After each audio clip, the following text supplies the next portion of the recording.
आलोक जी आपसे बात शुरू करूंगा। ना ये झुकने को तैयार ना वो झुकने को तैयार, रास्ता कैसे निकलेगा? और बिना संवाद के तो कोई रास्ता मैंने अपने 35 वर्ष के पत्रकारी जीवन में निकलते देखा नहीं। आप अपने दफ्तर में बैठे रहिए, वो अपने विद्यालय में है, ठीक है, फिर तो यही होता रहेगा। और संवाद की कोई कोशिश गंभीर रूप से हो रही हो ऐसा मुझे दिखता नहीं। आलोक जी। सर, आपने मेरे मुंह की बात ही छीन ली। मैं यही कहने जा रहा था कि संवाद ही एक इसका हल है। संवाद के सिवा कोई रास्ता नहीं है। और जिस तरह से दिखाई दे रहा है वो संवादहीनता की स्थिति है। लोकतंत्र में संवादहीनता अच्छी बात नहीं है। शिक्षक और सरकार के बीच में संवादहीनता और अच्छी बात थी।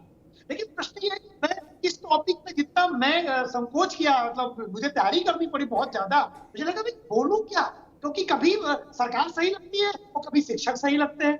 सरकार इसलिए सही लगती है कि एजुकेशन व्यवस्था में बच्चा प्रमुख है, स्टूडेंट प्रमुख है, वो बालक प्रमुख है। बालक बैठा रहता है अनअटेंडेड, टीचर लेट हो जाता है। एक ही स्कूल में 4 टीचर, चारों लेट। मतलब 2 घंटे बच्चा बैठा हुआ बाहर अनअटेंडेड, चारों के चारों लेट है। उनमें कॉम्बिनेशन नहीं बन पाया, एक और स्कूल नहीं पहुंचा। मेरे घर के बगल में प्राइवेट स्कूल है, कुर्मी गांव, कानपुर में, कानपुर नगर, नहीं अनअटेंडेड बच्चे बैठे रहते हैं। तो ये भी एक प्रॉब्लम है। सरकार उसको अगर कंट्रोल करती है, टीचर को रेगुलर करने के लिए, क्या समय से आएंगे? तो जो प्रॉब्लम आ रही है कि नेट नहीं है, रोड नहीं है, इस वजह से, तो ये प्रॉब्लम सरकार देखी। ऑनलाइन में आप समय से आए, समय से जाए, ये बाध्यता तो होनी चाहिए, क्योंकि सरकार ने पिछले 7 सालों में बहुत अच्छे प्रयास किए कि आप समय से आइए। लेकिन मुझे ये कहते हुए दुख होता है, मेरा मित्र है, नाम ले लूंगा नहीं, उसके ऊपर कार्रवाई हो जाएगी। महीने में 10 दिन पता नहीं जाता, पता नहीं कैसे बीएसएस से मैनेज करता है। तो ये बड़ी प्रॉब्लम है सर। ठीक है आलोक भाई, उसको कंट्रोल करने की कोशिश कर। आऊंगा आपके पास। मैं विजय बंधु के पास चलूं, फिर दोनों राजनीतिक मित्रों के पास चलूं। उससे पहले एक जानकारी रखूं, क्योंकि कई बार जानकारी के अभाव में चीज़ें एक पक्षीय हो जाती हैं, एकांगी हो जाती हैं। ये जो सरल रास्ता होता है उस पर सब लोग चले जाते हैं। महाजना एन गतः सपंथा, जिधर सब बड़े लोग जा रहे बोले उधर ही सही है। प्राइमरी स्कूल का टीचर क्या क्या करता है? नमस्कार साथियों, स्वागत है आप सभी का आज की इस नई वीडियो में। ये वीडियो आप सभी शिक्षा मित्र साथियों के लिए बेहद ही महत्वपूर्ण होने वाली है। हाल ही के अंदर की कुछ खबरें हैं जो कि इस वीडियो के माध्यम से आप सभी को देंगे। सभी साथियों से रिक्वेस्ट है, वीडियो में आप अंत तक बने रहें। चैनल को अभी तक आपने सब्सक्राइब नहीं किया है, सब्सक्राइब भी कर लें। अब चलते हैं अपडेट पर। इसमें पढ़ाई छोड़ दी मैंने अभी। आलोक जी आप समझो, विजय बंधु को पता ही है, हमको एक ने भेजा, अध्यापक ने,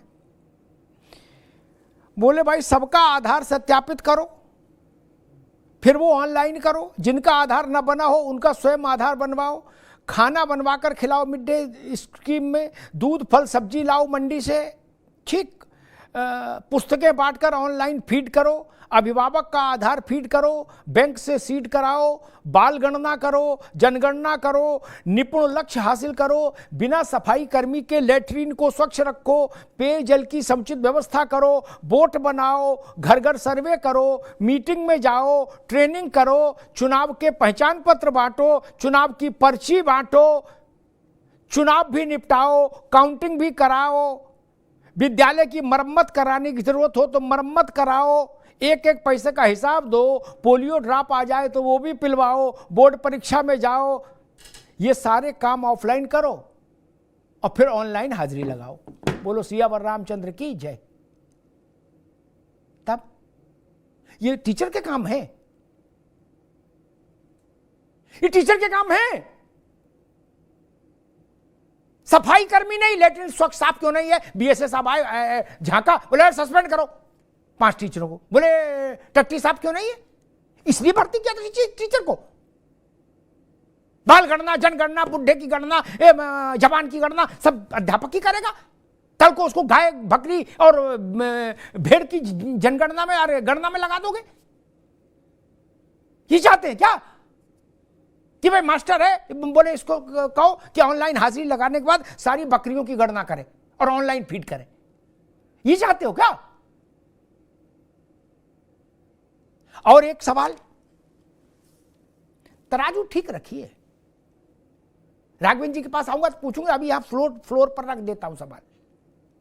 राघवेंद्र जी तब तक तैयारी कर लें। ये 6 लाख अध्यापक किससे नियंत्रित है? बेसिक शिक्षा निदेशालय से। बेसिक शिक्षा निदेशालय में ऑनलाइन हाजिरी लागू है? हाँ या ना, वो उत्तर देना होगा मुझे।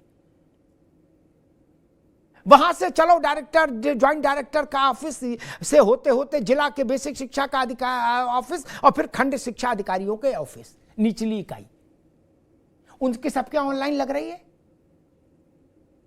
और अगर उनके यहां ऑनलाइन नहीं लग रही तो शिक्षक को फांसी पर चढ़ा दोगे, बोले ऑनलाइन नहीं लगाओगे तनख्वाह रोक देंगे तुम्हारी। ये तरीका ठीक नहीं और मंजूर भी नहीं होना चाहिए। पहले